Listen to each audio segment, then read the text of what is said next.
Bismillahirrahmanirrahim. Assalamualaikum warahmatullahi wabarakatuh.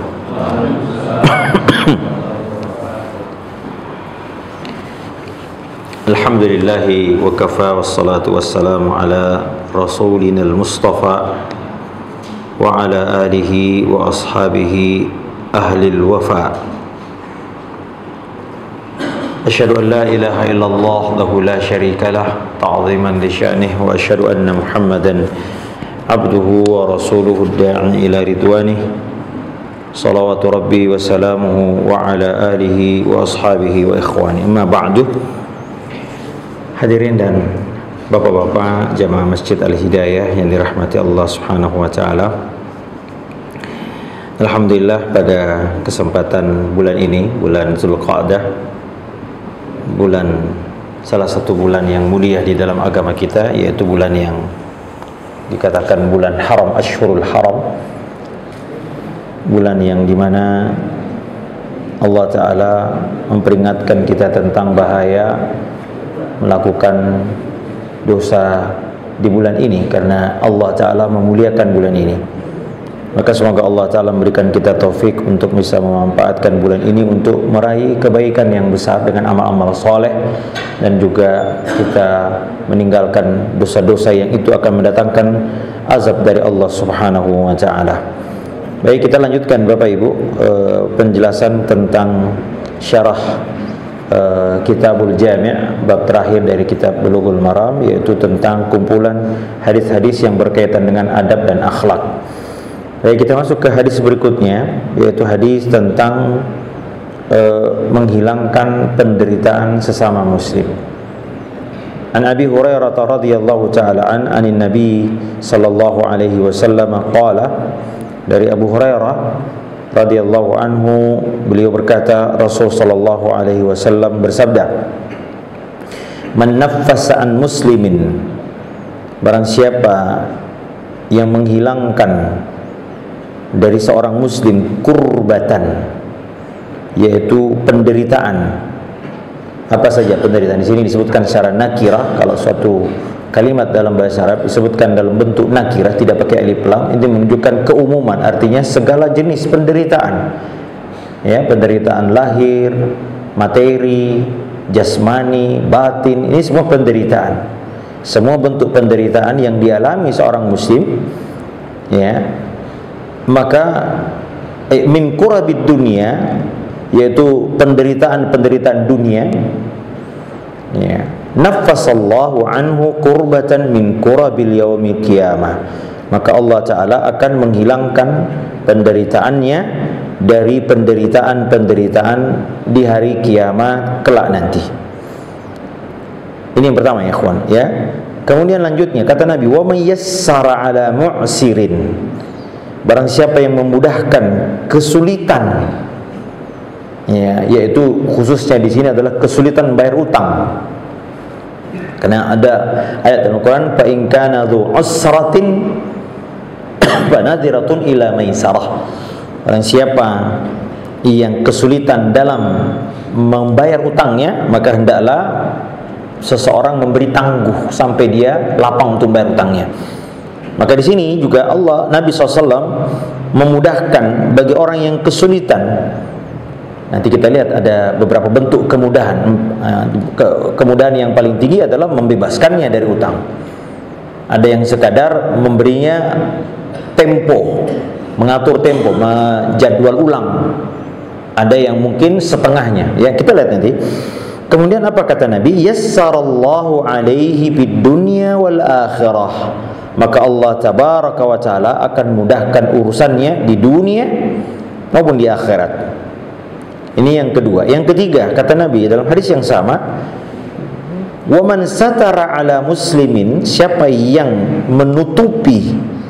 Di sini selagi-lagi tidak disebutkan apa yang ditutup. Nabi hanya mengatakan barang siapa yang menutupi. Nah, di sini tentu ya menutupi di sini biasanya aib. Di sini tidak disebutkan aibnya seperti apa, menunjukkan keumuman.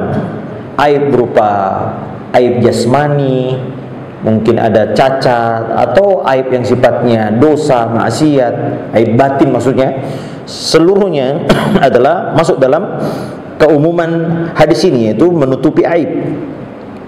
Maka satarahullahu alaihi fid dunya wal akhirah, maka Allah Ta'ala akan menutupi aibnya dia di dunia dan di akhirat. Ini yang ketiga. Nah, kemudian poin yang keempat, dalam masih hadis yang sama, Nabi SAW mengakhiri seolah-olah ini adalah suatu kalimat pamungkas yang mengumpulkan 3 keutamaan amalan tadi. Nabi SAW mengatakan, wallahu fi aunil abdi ma kana al abdu fi auni akhih. Dan Allah tabaraka wa ta'ala senantiasa menolong seorang hamba jika seorang hamba itu menolong saudaranya. Jadi maknanya senantiasa Allah menolong seseorang yang menolong saudaranya, sampai senantiasa Allah Ta'ala memberi pertolongan kepada seorang hamba, ya, jika seorang hamba itu terus juga menolong hamba atau saudaranya yang lain. Inilah hadis ini, ya akhwa a'azzani Allah wa iyyakum, hadis yang sangat agung, hadis riwayat Muslim, yang lagi-lagi ikhwan, ada satu kaidah yang masyhur dalam agama kita, yaitu kaidah ada yang disebut dengan al-jaza'u min jinsil amal, balasan sesuai dengan jenis amalan. Ya, sebagaimana disebutkan dalam banyak ayat, Allah Ta'ala katakan hal jazaa'ul ihsan illal ihsan, balasan kebaikan, tidak ada balasan kebaikan bagi orang yang berbuat baik kecuali kebaikan. Dan ini kaidah yang harus kita pegang erat-erat jamaah. Dalam Al-Quran banyak sekali, wa may ya'mal mithqala dzarratin khairan yarah wa may ya'mal mithqala dzarratin syarran yarah. Ya, apalagi dalam Al-Quran apa ya? Innahum yakiduna kaida wa akidu kaida. Mereka membuat tipu daya, aku pun juga memberi tipu daya, membalas tipu daya. Ya, juga Allah Ta'ala katakan in tansurullah yansurkum, jika kau menolong Allah, Allah akan juga menolongmu. Ya, juga Allah Ta'ala katakan nasullaha fanasiyahum, mereka lupa kepada Allah, Allah balas lupa kepada mereka. Balasan sesuai dengan jenis kita, jenis amalan kita. Kalau kebaikan, maka kebaikan yang samanya Allah berikan kepada kita. Jika kita melakukan satu bentuk keburukan, maka keburukan yang modelnya sama juga akan didatangkan kepada kita. Jadi banyak sekali, terlalu banyak hadis-hadis dalil-dalil seperti ini, Bapak Ibu yang dirahmati Allah Subhanahu. Seperti misalnya Nabi SAW mengatakan, barang siapa yang memiliki istri 2 lalu dia tidak adil, kayaknya nggak ada di sini ya Pak ya, kelihatan wajah-wajah penakut semua kayak saya. Ya, maka dia datang di hari kiamat wasyikkuhu ma'ilun. Ini syik itu maksudnya ini, pundaknya begini Pak. Kenapa di dunia dia lebih condong kepada istri, salah satu istrinya? Mungkin karena dia masih muda, mungkin dia lebih ini lebih itu, jadi enggak dia lebih banyak di situ. Harusnya 2 hari, ini enggak, 1 minggu cuma 1 hari di sini. Maka nanti di hari kiamat dia akan miring begini di hari kiamat. Karena dia di dunia dia miring, maka dia ya, orang yang sombong di dunia, kata Allah nanti di hari kiamat didatangkan dalam bentuk seekor semut yang sangat hina, dihinakan orang. Karena di dunia dia sombong, takabur, maka Allah hinakan, kerdilkan dia di akhirat nanti. Al jaza'u min jinsil amal. Ya.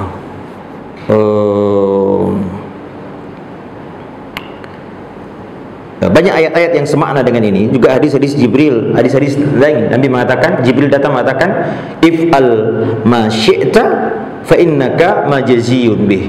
Ini perkataan Jibril, wahai Muhammad, lakukan apa yang kau lakukan, tapi ingat, apapun perbuatanmu kau akan dibalas dengan perbuatan yang sama. Seperti hadis Nabi juga mengatakan, ihfazillah yahfazka, jagalah Allah, Allah akan menjagamu. Ya, di antaranya jamaah yang dirahmati Allah Azza wa Jalla adalah hadis ini. Hadis inilah yang juga ini kaidah ini memberi kita motivasi Bapak Ibu, hendaknya kita bersemangat untuk melakukan kebaikan, karena Allah Ta'ala akan membalas kebaikan kita dengan kebaikan yang sama. Seperti yang saya ingat, Nabi SAW pernah didatangi oleh Jibril alaihissalam mengabarkan tentang keutamaan istri beliau Khadijah radhiyallahu taala anha. Kata Nabi SAW, ya kata Jibril, wahai Muhammad, akan datang Pak Khadijah kepadamu. Kalau dia datang, faqi alaihi salam, sampaikan salam dari Allah dan dariku kepadanya. Lihat, bayangkan keutamaan Khadijah. Allah kirim salam dan sampaikan kepada Khadijah, Allah Ta'ala telah menyiapkan apa? Suatu rumah di surga, istana di surga, tidak ada suara yang tinggi dan tidak ada keletihan. Coba bayangkan ya akhwan.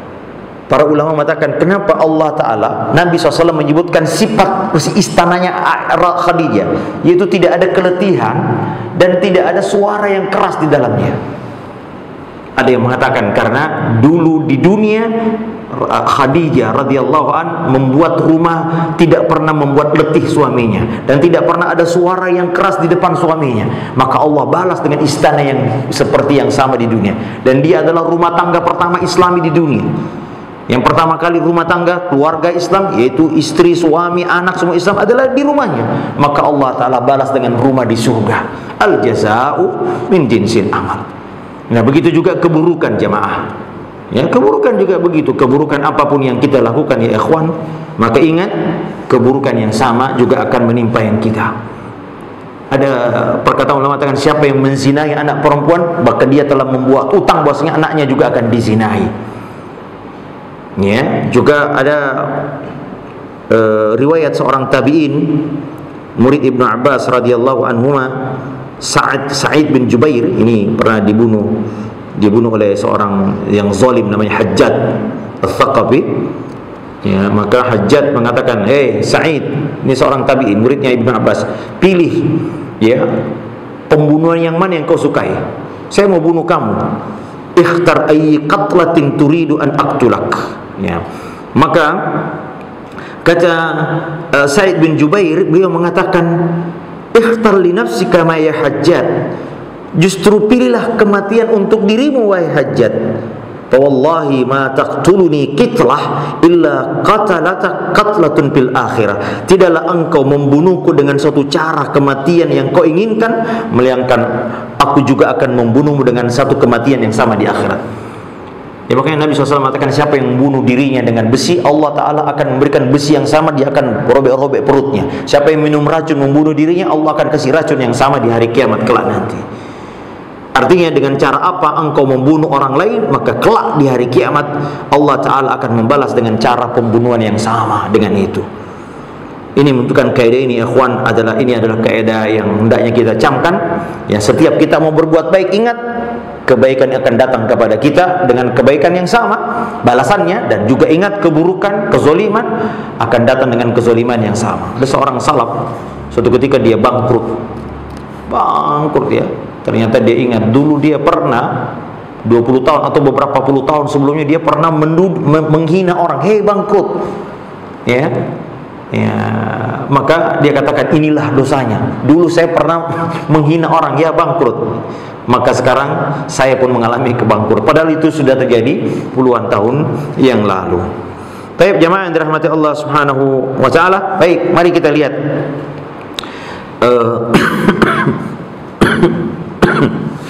hadisnya. Di sini ada 4 ya jamaah, ada 4 poin yang perlu kita perhatikan. Yang pertama adalah menghilangkan menafasa. Nafasa itu, jadi kata nafas, sebagian ulama mengatakan kenapa Nabi Sallallahu Alaihi Wasallam menggunakan kata nafasa, karena orang yang menderita seolah-olah kehilangan nafas, Pak. Maka lihat, nafas itu artinya membuat dia bisa bernapas kembali. Orang kalau sedang ada masalah, Pak, kayak sesak napasnya. Maka dengan kita menolong, seolah-olah kita memberi napas. Dan ini menunjukkan bahwasanya sekecil apapun hanya membuat dia bisa bernapas, mungkin tidak menghilangkan semua kesulitannya. Ada orang tercekik lehernya, lalu mungkin talinya kita longgarkan sehingga dia bernapas. Itu sudah terbukti menafas. Ya, apalagi kalau betul-betul menghilangkan semuanya. Di sini Nabi hanya mengatakan menafasa, menunjukkan bahwasanya setiap penderitaan itu akan membuat kita tidak nyaman, Pak. Membuat kita seolah-olah ya sulit bernapas. Ya, bukankah begitu, Pak ya? Orang kalau lagi ada masalah kayaknya langsung sesak nafas. Ya, orang kalau ditangkap ya, yang dibawa kantor polisi langsung lemas, langsung sakit, Pak. Ya kenapa? Menderita. Bayangkan bagaimana penjara, bayangkan bagaimana ini. Maka Nabi SAW mengatakan nafasa an muslimin kurbatan. Di sini Rasulullah SAW mengatakan menghilangkan siapa yang menghilangkan penderitaan seorang muslim kurbatan, hanya satu, Pak. Ya. Kurbatan itu hanya satu, ya, mufrad. Maka lihat balasannya. Nafasallahu anhu kurbatan min kurabi yaumil qiyamah. Maka Allah Ta'ala akan menghilangkan penderitaannya di hari kiamat kelak nanti. Di sini Nabi SAW, Nabi tidak mengatakan di dunia dan di akhirat. Ya, Nabi hanya mengatakan Allah Ta'ala akan menghilangkan penderitaannya di akhirat, tidak di dunia. Sebagian ulama, sebagaimana Imam Al-Hafidz Ibnu Rajab Al-Hambali rahimahullahu taala menyebutkan bahwasanya karena apa? Karena penderitaan di dunia masih bisa diatasi. Ya. Adapun penderitaan di akhirat ini yang berat. Makanya Allah Taala sebutkan hari kiamat itu adalah yaumun asir. Wa kana dzalika 'alal kafirina yauman asira. Sungguhnya di hari kiamat adalah hari yang paling berat. Ya, makanya hari kiamat kalau kita lihat ya, hari yang sangat dahsyat. Allah Ta'ala beri nama-nama sesuai dengan keadaannya, ya. Yaumut tanaj, saling memanggil. Yaumul hasrah, hari penyesalan, ya, dan macam-macam, ya, menunjukkan bahwasanya hari itu sangat berat sekali, ya. Karena ya penderitaan di dunia tidak bisa dibandingkan dengan penderitaan di akhirat kelak nanti. Ya, kalau di dunia paling lama kita menderita, Pak, hanya 60 tahun umur kita. Semenderita-menderitanya di dunia, Pak, tidak ada yang membuat kita binasa. Maknanya ujian di dunia masih bisa, sebagian orang masih bisa menahan. Seberat-berat ujian di dunia masih bisa bertahan. Tapi siapa yang bisa bertahan dengan ujian di akhirat? Penderitaan di akhirat luar biasa. Makanya ada seorang sahabat pernah berdoa begini, ya Allah, jika engkau ingin mengazabku di akhirat, segerakan di dunia. Ya. Kata Nabi SAW, subhanallah, la tutiku. Kau tidak sanggup. Akhirnya katanya dia sakit kayak sembuh-sembuh, kayak orang kurus, kayak burung yang mau mati. Karena dia bilang azab di akhirat minta diperskot di dunia. Kata Nabi, jangan minta itu. Rubah doamu. Nabi ajarkan doa apa, Pak? Rabbana atina fid dunya hasanah wa fil akhirati hasanah wa qina adzaban. Ini juga hati-hati bagi kita, ikhwan, jangan ngarang-ngarang sendiri doa. Yang kadang-kadang kita mengarang sendiri doa sehingga doa itu ternyata berbalik kepada kita. Yang lebih afdal adalah mengikuti doanya Nabi sallallahu alaihi wasallam.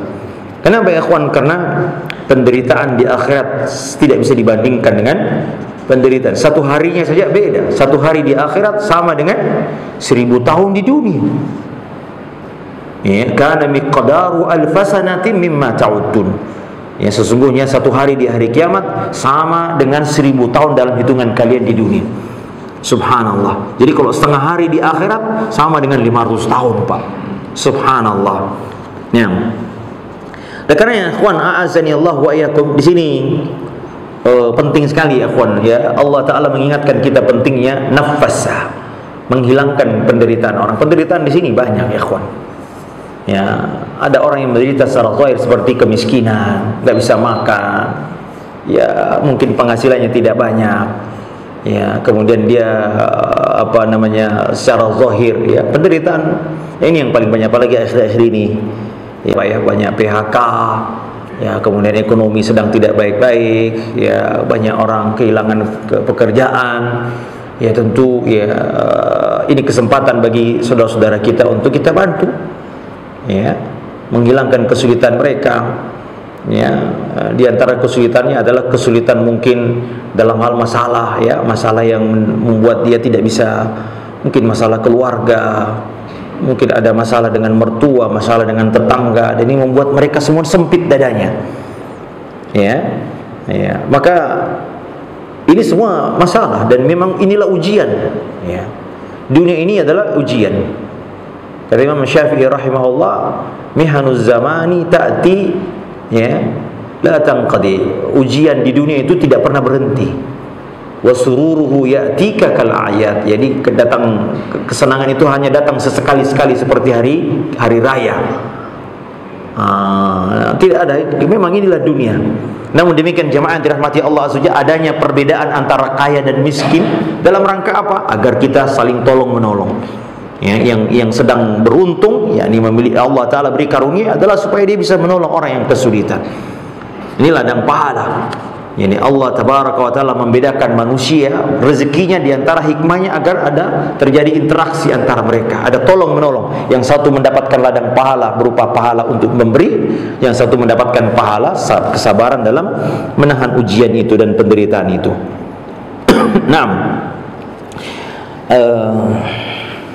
Karena kalau kita perhatikan jemaah yang dirahmati Allah Azza wa Jalla, Rasulullah SAW adalah orang yang paling senang membantu orang. Kata Nabi SAW,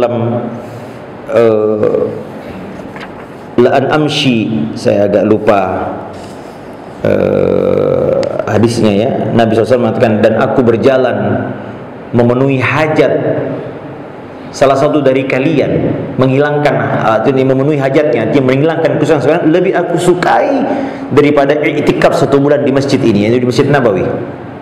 Bayangkan, karena Masjid Nabawi beritikaf adalah kebaikannya untuk diri sendiri, tapi menghilangkan kesulitan orang lain, maka ya itulah adalah salah satu. Dan Masya Allah Pak, ada orang Pak hilang kesulitannya kalau didengar saja Pak. Ya, ada orang tidak butuh, mungkin hanya butuh didengar. Bapak Ibu yang dirahmati Allah Subhanahu wa Ta'ala, duduk mendengarkan orang sedang menceritakan penderitaannya. Dan ini saya suka sekali, diminta, ada Ustaz saya mau konsultasi, ya, datang ke pesantren, saya cuma duduk dengar terus kasih nasihat sedikit, rasanya katanya Masya Allah sudah agak lega, padahal saya cuma duduk-duduk doang. Ternyata membuat mereka bisa bicara lalu mendengarkan, itu sudah membuat dia lega ya kawan. Ya, bahkan Nabi SAW mengatakan memberi senyum kepada orang lain sudah membuat dia orang lega. Kata Nabi, tabassumuka fi wajhika sadaqah. Sungguhnya memberi sedekah atau tersenyum kepada saudaramu adalah sedekah. Maka ya akhwa azani Allah wa iyyakum, menghilangkan penderitaan saudara kita ada banyak sekali lapangannya ya. Bisa dengan mendengarkan kesulitannya, bisa dengan memberi nasihat, bisa dengan Masya Allah jamaah mungkin menjadi wasilah kebaikan. Kita nggak bisa menolong dia, tapi kita tahu ada yang bisa menolongnya.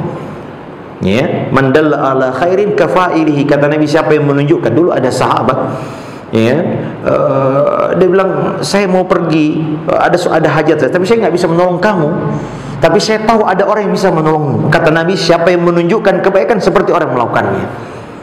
Ya, jadi kita memberi petunjuk. Saya afwan akhi, aku tidak bisa menolong, tapi saya tahu ada orang yang bisa menolongmu. Coba kamu ke sana. Ya. Oleh karena hadirin dirahmati Allah Subhanahu wa Ta'ala, ya, seperti beberapa orang datang, anaknya mau sekolah, ya, Ustaz, di sekolah saya dimintai katanya harus ada rekomendasi dari Ustaz. Nah sini, ini bikin. Masya ini membuat menolong orang. Kalau cuman kita bisa menolong dengan nama baik, nama kita. Ya, kalau menolong uang tidak semua orang sanggup Pak.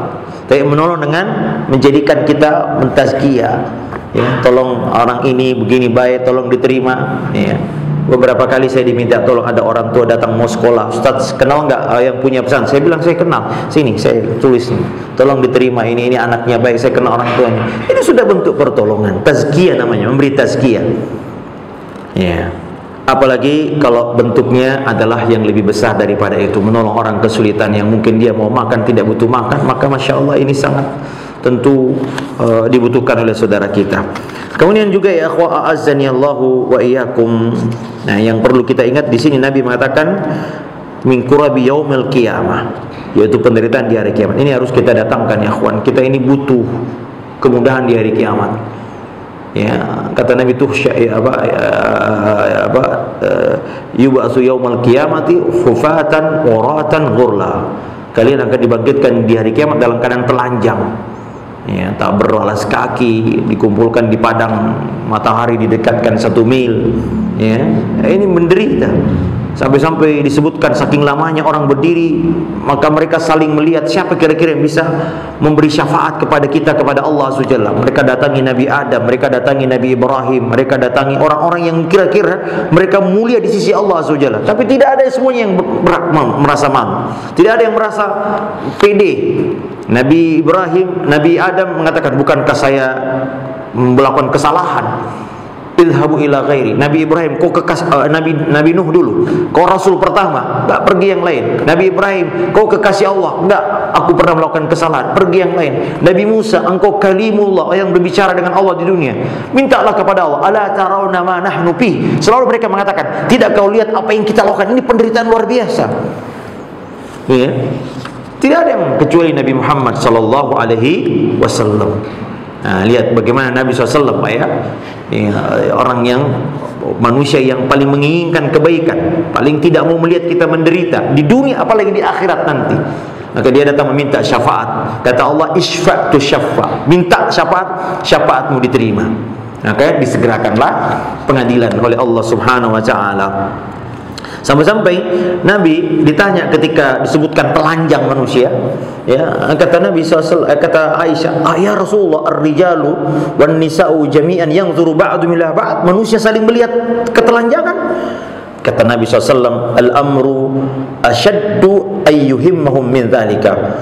Wahai Aisyah, perkaranya lebih dahsyat sehingga orang tidak sempat melihat aurat. Bayangkan, Pak, di dunia kalau orang ini masih bisa menikmati auratnya orang, tapi kalau di akhirat nanti orang nggak peduli. Kenapa? Ada perkara yang lebih dahsyat.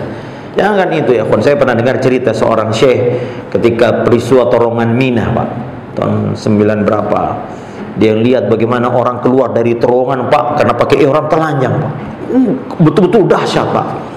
Nggak ada orang tertarik melihat. Semua orang takut. Ketelanjangan tidak menarik. Itu baru di dunia, Pak. Peristiwa kecil di suatu terowongan, tapi ribuan orang berdesak-desakan. Itu sudah membuat mereka panik luar biasa. Di hari kiamat Allah Ta'ala sebutkan di antara fenomenanya, yauma yaj'alu wildana shiba. Allah menjadikan anak-anak beruban. Artinya saking dahsyatnya peristiwa itu, kalau ada anak-anak melihat peristiwa itu langsung beruban, Pak. Anak-anak langsung beruban. Saking dahsyatnya peristiwa itu. Maka tentu siapa di antara kita yang tidak mau dimudahkan penderitaan di hari kiamat? Dengan cara apa? Di dunia. Di hari kiamat tidak bisa lagi kita beramal. Di dunia inilah kita hendaknya beramal. Dan sekarang kesempatan untuk menghilangkan penderitaan saudara kita sungguh terbuka lebar. Banyak lapangan yang bisa kita, bukan hanya dengan harta, tapi juga dengan tenaga, dengan pikiran, ya, dengan perhatian. Itu sudah melegakan bantuan saudara kita. Apalagi sekarang ya, akhwa azani Allah wa iyyakum, saudara-saudara kita sekarang di kalau Gaza sudah kita sering doakan, ya, Masya Allah, alhamdulillah, di masjid kita ini ada kunut. Ada sekarang yang lagi perang, ya. Yang perang sekarang, Pak, masih nggak update, Pak, ya. Yang penyembah sapi dengan saudara-saudara kita, ya. Ya, saudara muslim kita, ya, di Pakistan, ya, perang. Kita doakan. Mereka adalah saudara-saudara muslim kita. Mereka membantai saudara kita di Kashmir, tuh, Kashmir muslim. Tapi mereka penyembah sapi ini, penyembah berhala ini menzolimi saudara kita. Maka kita doakan, penderitaan saudara kita di sana adalah penderitaan kita juga. Ya, wabil khusus yang tentu di saudara-saudara kita yang ada di Gaza, ya, hendaknya terus menerus jangan pernah berhenti mendoakan mereka. Itu yang bisa kita lakukan hari ini adalah mendoakan atau membantu secara tidak langsung. Kalau ada jalur membantu dengan sedekah, silahkan. Allahu a'lam bishawab. Baik jemaah yang dirahmati Allah Subhanahu wa taala. Kemudian Nabi SAW menyebutkan wa may yassara ala mu'sirin. Siapa yang membebaskan atau memudahkan orang yang kesulitan karena terlilit utang. Sekarang ini jemaah, ya, kemarin waktu khutbah Jumat, ya, beberapa pekan yang lalu saya membawakan tema tentang judi online dan juga pinjaman online. Ini luar biasa memang jemaah. Ya, orang banyak kesulitan sehingga apa? Yang datang adalah pinjaman yang mencekik leher, itulah pinjol, Pak. Ini luar biasa, Pak. Nah sekarang ini jemaah, Masya Allah, Pak, banyak keluarga yang berantakan gara-gara pinjol, Pak. Ya, yang kami kenal banyak sekali orang terlilit utang, Pak. Gara-gara riba ini, Pak. KPR rumah, banyak sekali sekarang saya lihat rumah-rumah disita oleh ini, lembaga ini. Kenapa? Ternyata ini semua riba, Pak. Ya, banyak motor diambil, banyak mobil di ini. Kenapa? Kredit utang. Nah, karena itu jamaah yang dirahmati Allah, Nabi selalu berlindung dari utang. Sampai-sampai saking seringnya, ada sahabat yang bertanya, "Ya Rasulullah, alangkah seringnya kau berlindung dengan utang?" Allahumma inni a'udzubika minal ma'thami wal maghram. Kata Nabi SAW, bagaimana saya tidak berlindung? Ya, ma aktsaru ma tasta'idzu minal maghram. Kata beliau, innar rajula idza gharima haddatsa fakadzaba. Seorang kalau sudah berutang, kalau dia bicara pasti dusta. Wa idza wa'ada fa akhlafa. Kalau dia berjanji, dia akan khianat, dia akan ingkar. Nah, maka jamaah yang dirahmati Allah Subhanahu wa taala, namun demikian kita lihat ya, sekarang ini serba dimudahkan orang utang. Ya, beberapa kali kalau saya mau beli kendaraan, Pak, selalu ditanya, "Pak, mau cash atau kredit?" "Cash." "Wah, barang nggak ada," katanya. Ya. "Inden." "Waduh." Tapi kalau kredit ada. Nah, ini coba lihat. Nah, ini Bapak Ibu. Ya, orang dimudahkan berbuat dosa, tapi orang mau cash baik-baik nggak dipersulit. Kenapa? Karena gurita riba ini sudah mana-mana. Gurita yang mencekik leher, Pak. Subhanallah jamaah. Nah, tapi apa yang terjadi? Ya, orang mudah berutang sekarang, Pak. Apa semua diutang? Ya, ada namanya kartu kredit ini, kartu ini, sehingga apa-apa digesek, ya. Nah, maka jamaah hari ini ya ikhwan, ya, di antara hal yang sangat saya kemarin ada satu video yang bagus sekali kalau nggak salah di Saudi ya, ada seorang pegawai satpam di Jeddah kalau saya tidak salah, gajinya dinaikkan 200 real. Lalu dia masukin kegembiraannya di medsos, Masya Allah dia gembira sekali. Padahal cuma 200 real bagi orang Saudi mungkin itu kecil ya bagi orang kaya di sana. Tapi dia ekspresinya tulus banget, orangnya hitam, Masya Allah nih. Sehingga viral, Pak. Sehingga ada orang kaya yang terketuk. Coba kenapa dia begitu kok senang banget? Ternyata dia punya utang kredit apa begitu belum dia bayar, 900.000 rial kalau salah. Langsung dibayarin sama. Tapi tidak semua orang beruntung kayak begini. Masya Allah, Pak. Di antara perkara, Pak, adalah membebaskan orang dari utang. Makanya Nabi SAW sebutkan ada beberapa hadis jamaah, ada ya, kana tajirun yudayunun nas. Kata Abu Hurairah radhiyallahu anhu, Nabi SAW mengatakan dulu ada seorang pedagang yang sering memberi utang kepada orang. Fa idza ra'a mu'siran, tapi kalau ada orang yang kesulitan dalam membayar utangnya, qala li fityani tajawazu. Dia katakan kepada anak buahnya, maafkan dia. Enggak usah jangan minta. Ya, la Allahu ayyatajawaza anna. Semoga Allah taala mengampuni dosa kita. Fatajawazallahu, maka di hari kiamat kata Allah, aku berhak mengampuni dosanya. Ini al-jazau min jinsil amal, Pak. Ya, makanya Nabi mengatakan man a'taqa raqabatan, siapa yang membebaskan seorang budak, maka Allah akan juga membebaskan badannya dari api neraka. Sebagaimana dia membebaskan dia membebaskan utang saudaranya, maka Allah juga membebaskannya dari penderitaan di hari kiamat. Dia ampuni dosanya oleh Allah Subhanahu. Bayangkan jamaah, disebutkan bahwasanya ada orang ini tidak punya amalan, Pak. Ketika dilihat apa amalannya disebutkan ya. Ya, di sini disebutkan talaqqatil malaikatu ruha rajulan mimman kana qablakum. Kata Nabi, ada malaikat menerima ruh dari seorang sebelum kalian. Maka mereka berkata, malaikat kan, "A'amilta minal khairi syai'an?" Apa ada kebaikanmu? Qala la, tidak ada. Qalu tadzakkar, coba ingat. Qala kuntu udayunun nas. Oh iya ada, aku suka memberi utang kepada manusia. Fa amuru fityani an yunzirul mu'sir. Maka aku selalu mengatakan kepada anak buah saya, ya, berikan berikan tunda, ya, beri kemudahan orang yang punya utang.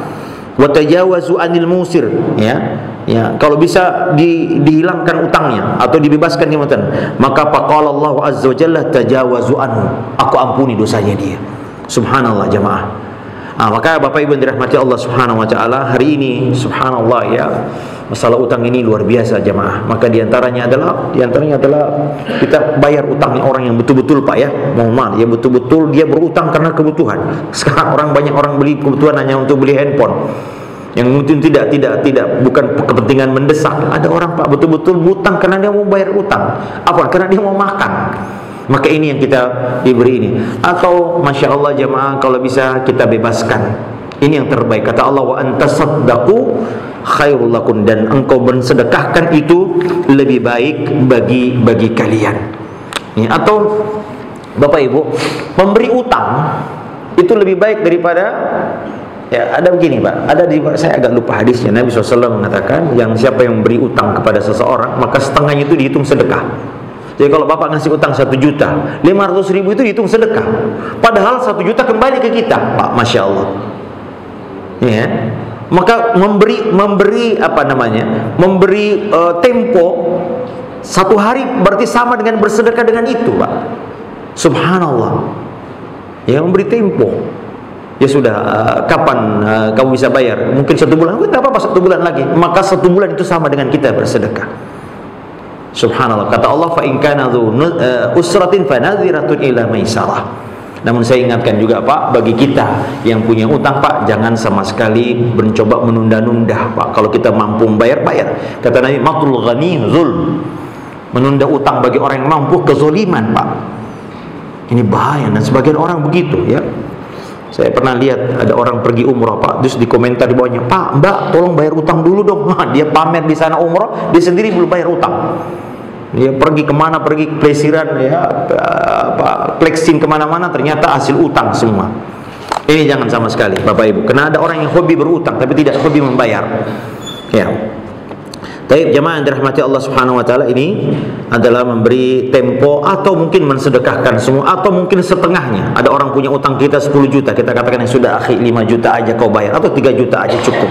Ini juga adalah salah satu bentuk kemudahan yang Allah Ta'ala berikan kepada kita.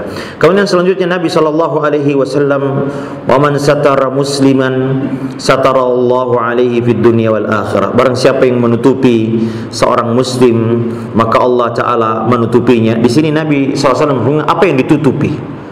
Tetapi di sini yang dimaksud adalah menutupi aib. Dan di sini aib tidak disebutkan aib apa, semua bentuk aib. Semua ini kita bentuk aib. Semua kita punya aib Bapak Ibu yang dirahmati. Siapa di antara kita yang tidak punya dosa? Semua aib. Makanya ada doa zikir pagi dan petang, Allahumma mastur awrati. Ya Allah, tutuplah auratku. Kita punya aurat, baik aurat yang batin, dosa, yang hanya kita dan Allah yang tahu.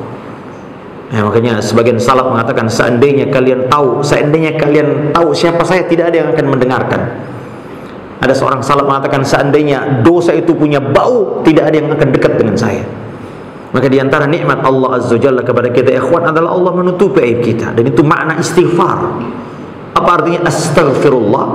Adalah maknanya memohon ampunan. Dan diantara makna memohon ampun artinya menutupi aib, di samping mengangkat dosa. Jadi makna astaghfirullah, maghfirah, adalah apa? Menutupi. Dan yang kedua, melindungi dari azab. Dua-duanya kita butuhkan.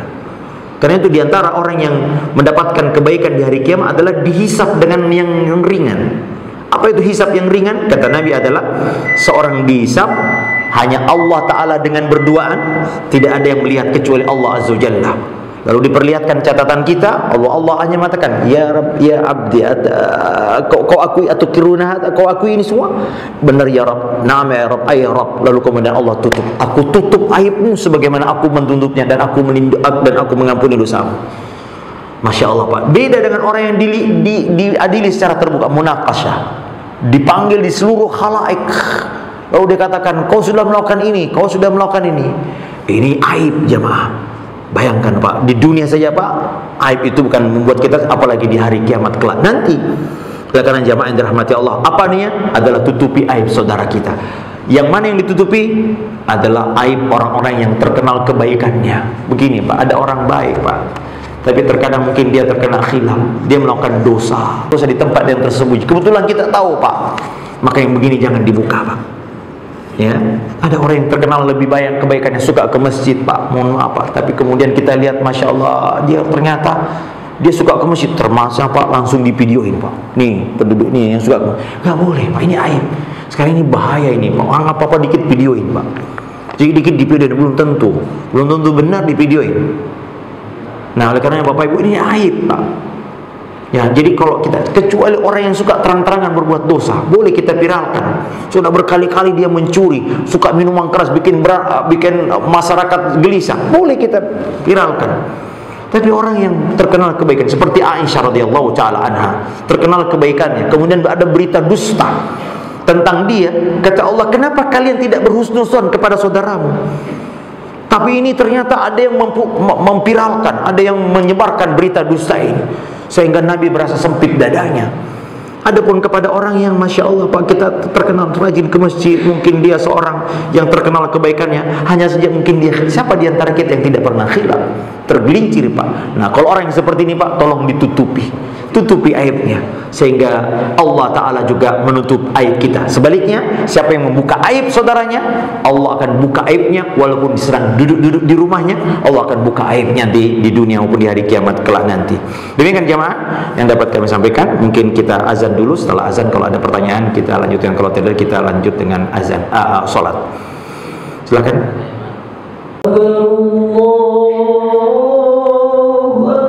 Allahu Akbar, Allahu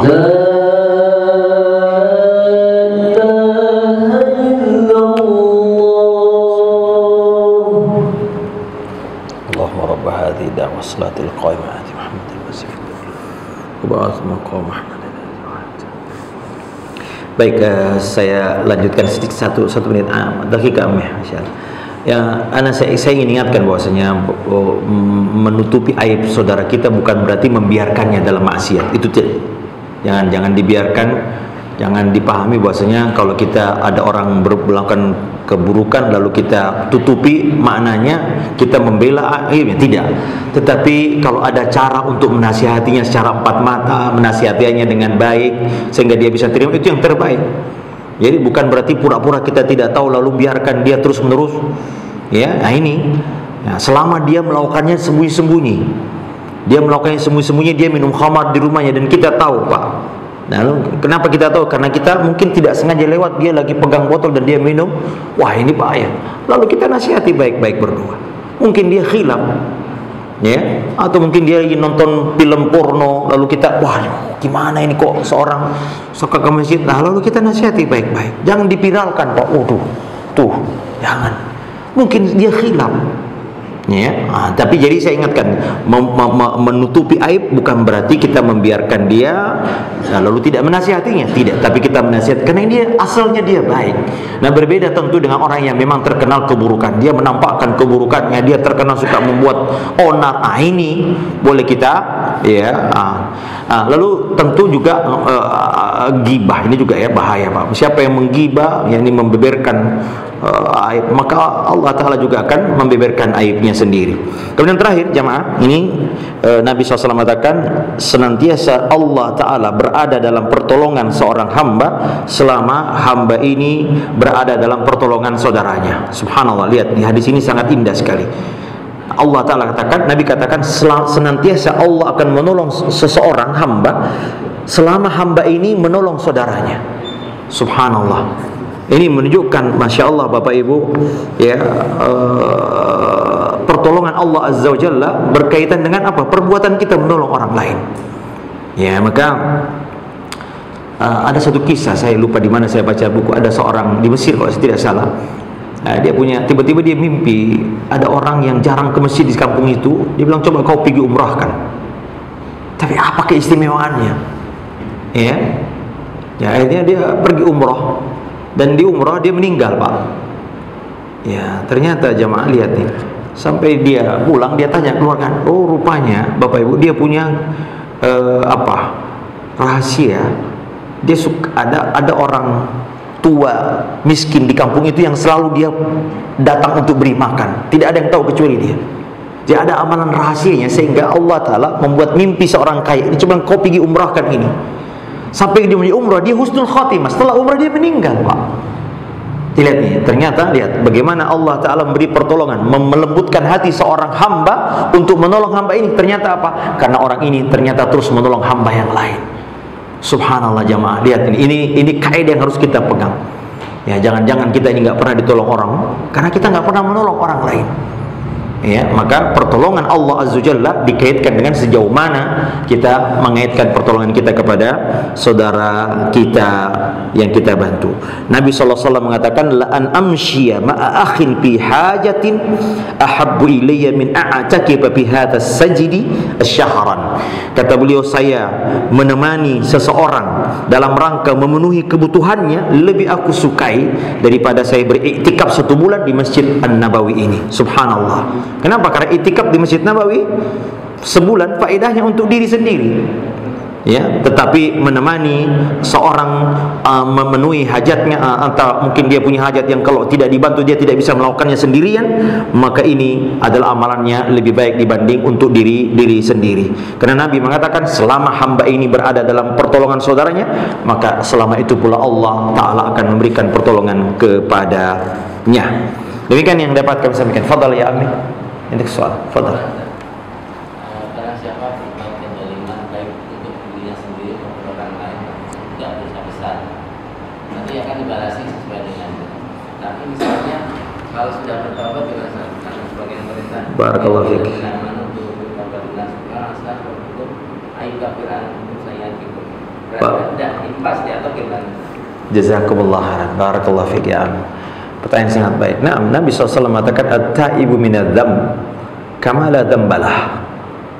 Orang yang bertobat dari dosa seperti orang yang tidak berbuat dosa. Karena itu ikhwa azani Allah wa yakum, pentingnya kita beristighfar. Bahkan Nabi SAW mencontohkan istighfar 100 kali sehari, Pak. Setiap zikir pagi kita dianjurkan, disunnahkan untuk beristighfar 100 kali. Astaghfirullah wa atubu ilaih. Di antaranya adalah apa? Itu tadi fungsinya 2, Pak. Istighfar fungsinya menutupi aib. Ini tidak kalah pentingnya. Ya, yang kedua, mengangkat azab dari dosa itu. Nah, artinya dosa yang tadinya wa ma kana Allahu mu'adzibuhum yastaghfirun. Kata Allah, Allah sama sekali tidak akan mengazab mereka selama mereka istighfar. Jadi azab yang harusnya turun tertolak. Kenapa? Karena ada yang beristighfar di situ. Istighfar artinya menolak musibah, menolak azab yang harusnya ada karena dosa tadi. Maka orang yang beristighfar di dunia, ya maka Allah Ta'ala hilangkan ya azabnya di akhirat nanti. Kenapa? Karena Allah Ta'ala, ini yang harus kita lakukan jamaah, bertobat sebelum meninggal. Sebagian orang tidak sempat bertobat. Nah, inilah yang akan dihisab nanti di hari kiamat kelak nanti. Yang harus kita lakukan jamaah adalah sebelum kita meninggal bersih. Caranya bagaimana? Ya bertobat, beristighfar. Ada dosa yang bisa hilang dengan istighfar, dengan sholat, dengan duduk di majelis ilmu, dengan berpuasa Senin Kamis, membaca Al-Quran. Ini semua bisa menghapuskan dosa.